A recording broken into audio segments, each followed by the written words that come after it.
E o amor de nosso Mestre Jesus possa nos envolver os corações em muita luz, em muita tranquilidade, para que possamos refletir sobre os seus ensinamentos, que sempre são uma fonte de força, de entendimento para as nossas vidas. Que esses momentos de reflexões que iremos realizar nesse momento possa nos ajudar de alguma forma em nossas perguntas, em nossas questões do dia a dia. Quando pensamos nos 10 mandamentos da lei de Deus entregues a Moisés, o quarto mandamento se destaca por algo particular, muito peculiar. Honrai a vosso pai e a vossa mãe. É o primeiro mandamento acompanhado de uma promessa de longa vida na terra. Quando olhamos os demais mandamentos, não encontramos essa característica. Ter, neste caso, uma longa vida na terra. O Espiritismo, para o Espiritismo, esta promessa não se constitui de um prêmio material, mas de uma lei moral. Uma lei que todos nós, de alguma maneira, precisamos cada vez mais entender e deixarmos-nos envolver por ela. A lei de caridade e de amor ao próximo. Pois nesse instante em que nos deparamos com ela, nós vemos o quanto é importante nós refletirmos sobre esta questão. Pois o primeiro próximo de cada um de nós são os nossos pais. São aqueles que nos permitiram reencarnar, estar de retorno à vida material.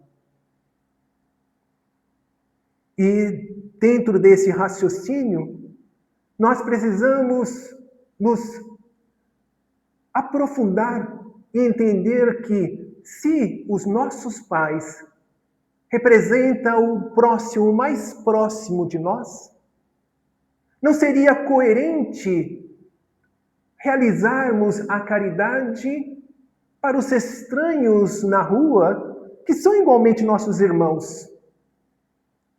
Mas dentro do lar estaria o grande propósito desta lei de amor. Realizar junto aos nossos pais a caridade primeira.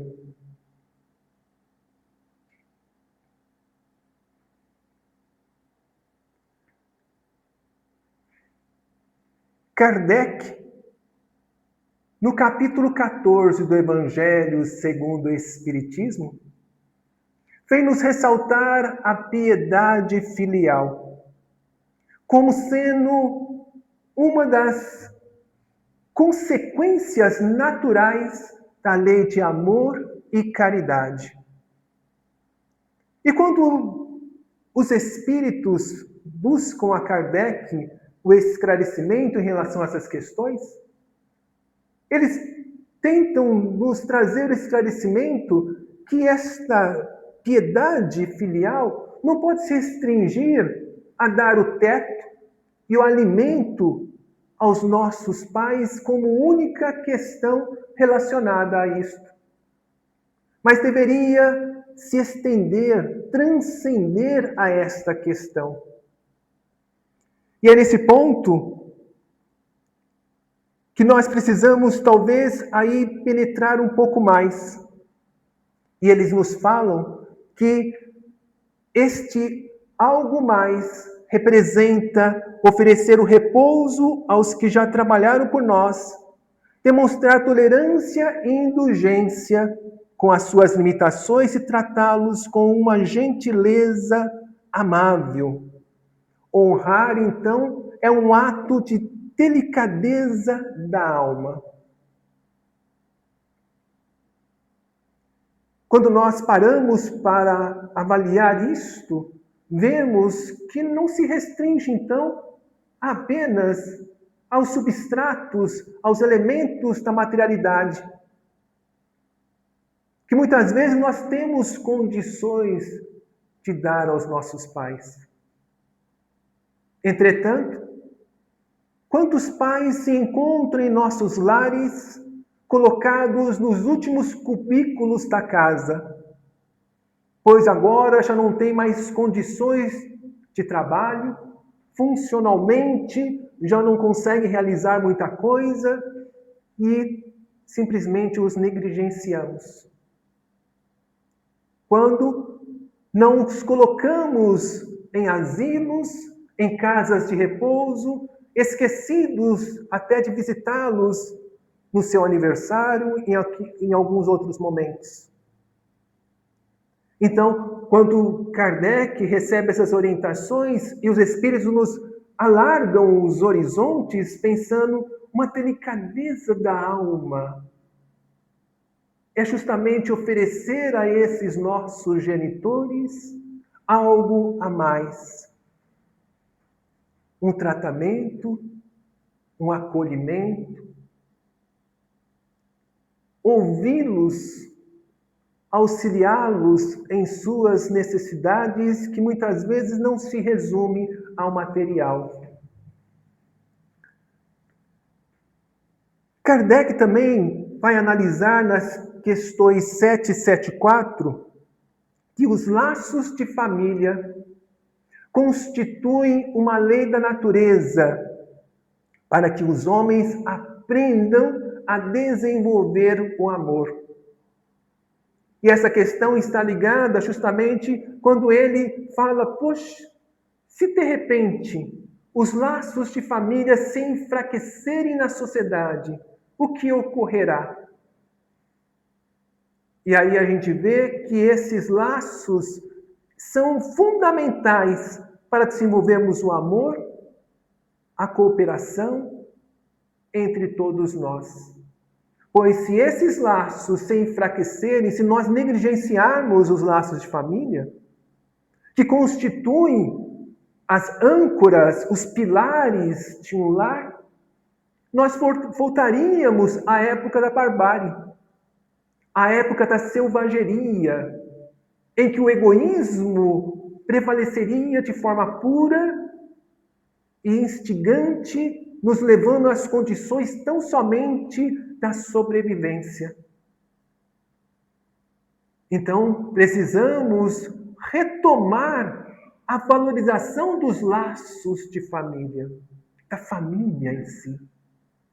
E hoje vemos com tanta tristeza quantas famílias que ali têm reunido o pai, o filho, os companheiros, e quando chegam em casa, cada um acorre ao seu cantinho, ao seu quarto, e ali no quarto tem a televisão, se fecham e ficam ali dentro daquele universo único. E não tem momentos em que dialogam e conversam entre si. E aí talvez a gente pense, poxa vida, no passado, em que não tínhamos tanta tecnologia, tínhamos mais condições de convivência. Isso é uma realidade.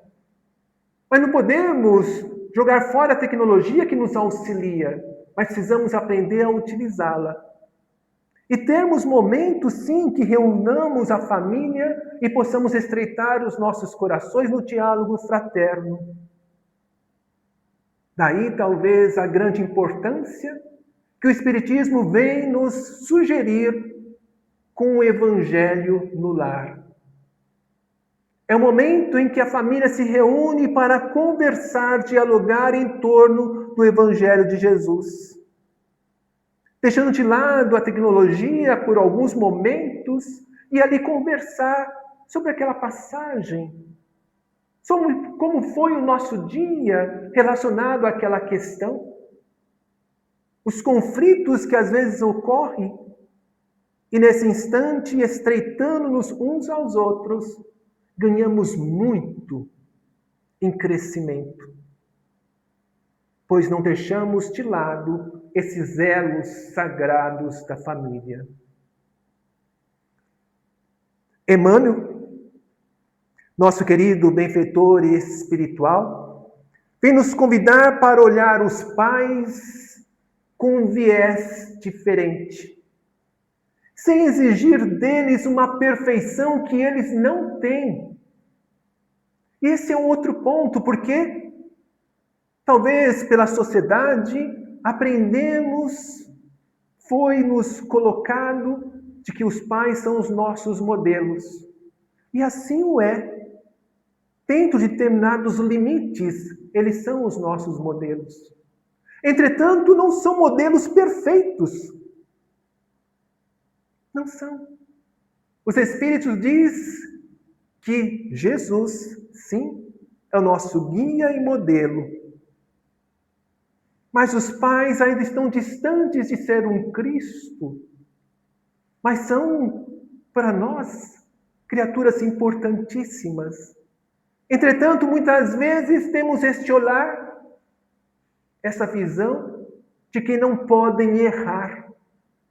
E aí está, talvez, uma grande falha. Eles erram, pois eles estão em evolução. E quando nós viemos ao lar através de nossos pais, temos uma dívida impagável para com eles. Emmanuel enfatiza isto. A nossa dívida para os nossos pais é algo que não podemos pagar. Só pelo simples fato de eles nos oferecerem a oportunidade do reencarne. O corpo que aqui estamos é graças a esta parceria, a este ato que os nossos pais fizeram para cada um de nós. Eles nos deram os corpos, mas não as almas. Recebemos de nossos pais a hereditariedade apenas do corpo, mas a alma, não. As almas são filhos de Deus, somos todos filhos de nosso Criador. Na questão 203 do Livro dos Espíritos, Kardec justamente faz essa questão aos nossos irmãos imortais. E eles explicam de que os pais transmitem apenas a vida animal, o corpo físico, para os filhos. A alma do filho é independente da dos pais. E o nosso Emmanuel, no livro O Consolador, questão 177, amplia esse entendimento, dizendo que os pais são zeladores dos filhos de Deus. Que bonita essa expressão. Zeladores dos filhos de Deus, ao qual Deus lhes confia. No sagrado Instituto da Família, enfatizando que os pais fornecem um organismo físico, mas o espírito que ali reside no corpo do filho pertence a Deus e possui sua própria história. Mas talvez questionemos, mas o meu filho tem tantos traços meus, além do físico. Ele tem o pensamento, tem algumas virtudes. Os pensamentos e as virtudes não foram herança nossa. O corpo gera o corpo. Mas a moral vem da experiência, da conquista deste ser. Se é semelhante a nós, simplesmente significa que ele é um espírito afim. E que bom termos ao nosso lado companheiros afinizados conosco, que pensam da mesma maneira sobre determinados pontos, que têm sentimentos similares ao nosso. Isso faz com que a convivência entre nós se torne maravilhosa. Entretanto, ele tem uma história diferente, uma experiência outra e assim por diante. E precisamos entender que ele segue um caminho que ele vai escolher, que ele vai buscar. Então, não ficarmos, com esta questão de que ele tem que ser da mesma forma como eu sou. Não. Permitamos que ele cresça, que ele se desenvolva e vamos fazer o melhor. E aí entra algo também fundamental que está na questão 208, que os pais têm uma grande influência sobre os filhos. Mas influência não significa que ele pode mudar o filho. Influência para que ele possa, durante esta fase, principalmente da infância e da juventude, dar caracteres, instruir a esse que está junto a ele, para que se torne uma criatura do bem, um cidadão, uma pessoa honesta. E esta, sim, é a tarefa dos pais. André Luiz, através de suas crônicas, vem nos falar justamente estes pontos, enaltecendo como é que as questões na vida espiritual e o quanto é importante nós compreendermos um pouco como as coisas se dão na vida espiritual. Ampliando o nosso olhar também para esse momento da escolha das provas e também do processo reencarnatório. Já que somos espíritos diferenciados, trazendo caracteres, trazendo sentimentos semelhantes, também podemos trazer sentimentos que não são muito bons. E aí cria aquele embate que muitas vezes vemos em nossos lares. E nesse instante que requer de cada um de nós este honrai pai e mãe, sem pensar que eles são seres perfeitos. André vai enaltecer de que a consanguinidade muitas vezes reúne antigos desafetos do passado. A consanguinidade, nascer no mesmo berço, na mesma família, onde temos os elos do sangue, temos ali antigos desafetos do passado. E vamos encontrar isso naquele pai difícil, ou naquela mãe que não nos compreende. Podem ser justamente almas com quem temos contas a ajustar. E não é por isso que devemos desprezá-los, colocá-los de lado. Mas sim, nos alertarmos de que temos essa grande oportunidade de nos reconciliar com eles enquanto estamos a caminho.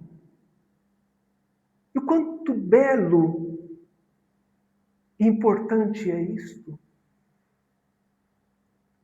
No livro Missionários da Luz, se não me engano, nós encontraremos lá André Luiz mostrar os bastidores do reencarne de Segismundo. Segismundo, um espírito já há algum tempo na vida espiritual, já realizando uma tarefa nobilitante em nosso lar, precisava reencarnar, porque isto é algo que todos nós ainda precisamos. Enquanto espíritos imperfeitos em busca de uma evolução maior, precisaremos renascer no corpo tantas vezes quanto forem necessárias, até que nós alcancemos a condição de espíritos perfeitos, espíritos puros, que está bem distante. Uma referência de espírito puro e perfeito é Jesus. Então, só nos olharmos diante do espelho da vida e vermos o quanto estamos próximos de Jesus. O quanto os nossos atos refletem as atitudes do Mestre amado. e veremos que há realmente uma eternidade de distância entre nós e Ele. Então precisamos reencarnar. Segismundo precisava retornar à vida no corpo. E aí, os amigos espirituais começam o processo de aproximação de Segismundo à sua família, que estavam reencarnados, futuro pai e futura mãe. Entretanto, existia aí um detalhe importante. Segismundo, na vida anterior, tinha retirado a vida do futuro pai. E o que ocorria? Quando este pai, no momento do sono, era retirado do corpo, que toda a noite nós dormimos, e ele, na vida, no mundo espiritual, emancipado do corpo físico, este pai, quando via se aproximar aquela entidade, não reconhecia o Segismundo do passado, não reconhecia. Mas sentia por aquele espírito algo que mexia em seu coração, que fazia ele ficar inquieto, transtornado, e não conseguia os amigos espirituais fazer essa aproximação, porque era necessária, porque o que ocorria estava próximo daquela era, momento programado do renascimento de Segismundo. O pai, e futura mãe já tinham, antes na espiritualidade, se planejado em ter aquele filho. Só que nesse momento, então, a aproximação, ele resistia. E isso fazia com que o seu organismo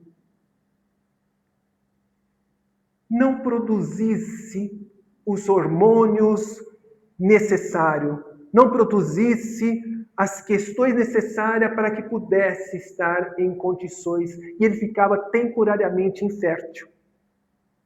E aí a gente se depara o quanto o nosso sentimento, o nosso emocional, mexe com o nosso corpo físico. Passado algum tempo, os espíritos procuram então intervir para que esse processo do reencarne de nosso irmão pudesse vir a efeito. E através da misericórdia divina, conseguem que este pai pudesse compreender a necessidade deste irmão Segismundo e também dele, para que possam novamente, no palco da vida, se reconciliarem como irmãos. Ele aceitou e o nosso irmão nasceu. Agora cá para nós, pensemos. Essa criança nos braços do pai, o pai vai ter uma certa dificuldade. Pois ainda tem aquelas questões do sentimento que precisam ser agora trabalhados.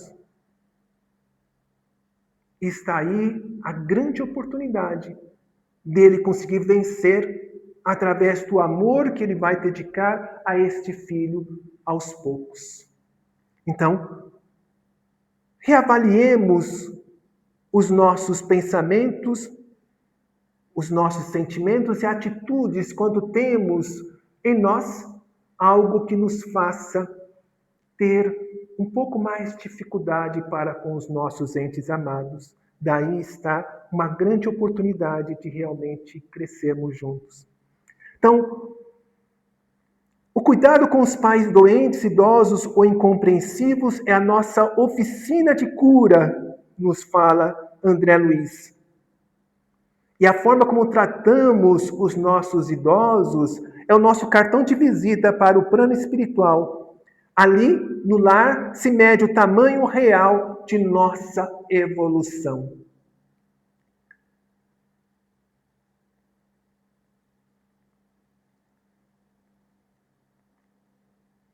Há um outro livro que gostaríamos de citar, mas pelo nosso tempo não será possível, mas deixaremos aqui, né, o nome do livro, 50 anos depois, onde a gente vê a história maravilhosa de Célia. Célia, que exemplifica com uma nobreza muito grande este quarto mandamento: honrai vosso pai e vossa mãe. Porque ela, sendo o espírito mais amadurecido, conseguiu manter o casamento do pai diante de uma calúnia que foi criada. E com esta calúnia, ela acabou saindo do lar. O pai a expulsou do lar. E ela teve que conviver distante de casa. Mas, tocada pelo evangelho do Mestre, se tornou uma criatura ímpar. Numa sociedade em que as mulheres não tinham vez. E por não ter vez as mulheres, que infelizmente é algo do passado, mas que ainda a gente vê alguns traços infelizes. Na época, ela teve que utilizar indumentárias masculinas, se disfarçar de homem, usando roupas masculinas para que pudesse sobreviver. E se tornou o irmão Marinho. Até que um dia o pai, depois já mais idoso, em que começou a perceber as dificuldades e começou a buscar a filha porque descobriu a calúnia que foi feita, ele sentiu no coração o grande mal que fez com aquela filha e foi buscar. Não sabia onde ela se encontrava e o pessoal falou: vá conversar com o irmão Marinho. Ele fala e pode explicar tanta coisa. Aí a gente vê as mãos de Deus. E na hora que ela, Célia, vê o pai se aproximar, ele não a reconhece. E conversa com ele de tudo, mas não se revela a ele. Ensina a ele o evangelho de Jesus. E ele retorna à sua terra, na Itália, ali libera os escravos, que era uma época que se tinha escravos, dá parte da sua herança aos filhos e se dedica a realmente auxiliar as criaturas e assim por diante. Depois de um ano desta experiência, ele quer retornar ao irmão Marinho para dizer: eu segui o que me falaste. E fiz isso, fiz aquilo. Ele já moribundo, já numa condição muito difícil, a viagem fez com que exalasse as últimas forças do seu corpo físico. O irmão Marinho recebe e ele fala do que ele fez. Ela fica muito feliz e ele fala: a única dor que eu tenho, que eu não queria morrer sem, era poder rever a minha filha. E ela fala: a sua filha está aqui. Aguarde um pouco. Vai no quartinho dela, na choupana, que ela morava numa choupana simples. Pega a veste com que ela foi expulsa de casa, coloca a veste. Pega ali um colar que ele tinha dado para ela há muito tempo atrás, arruma os cabelos e volta. E na hora que ele a vê, ele tem um choque. Não consegue exprimir as palavras. E ele fica muito feliz, mas eram os últimos suspiros de vida. Mas ele desencarna nos braços da filha com aquele sentimento de que foi perdoado. E porque ela representa com excelência esse quarto mandamento, porque ela nunca esqueceu o pai. Ela não se deixou envolver pelaquela calúnia. Ela não colocou nas costas dele isso, sabia que ele estava sendo também um instrumento, uma vítima de tudo aquilo. Auxiliou dentro do possível e esteve com ele nesses instantes, honrando tudo que ela tinha aprendido no lar. Era uma pessoa virtuosa. Virtuosa. Então, honrai pai e mãe é tudo isso. E precisamos entender, se nossos pais já partiram para o plano espiritual, honre-os a cada um com a sua postura reta e com as suas preces de gratidão. Se eles estão ao seu lado, seja o suporte, a palavra branda e o ouvido paciente. Lembremos-nos, honrar pai e mãe é o primeiro passo para o verdadeiro amor ao próximo.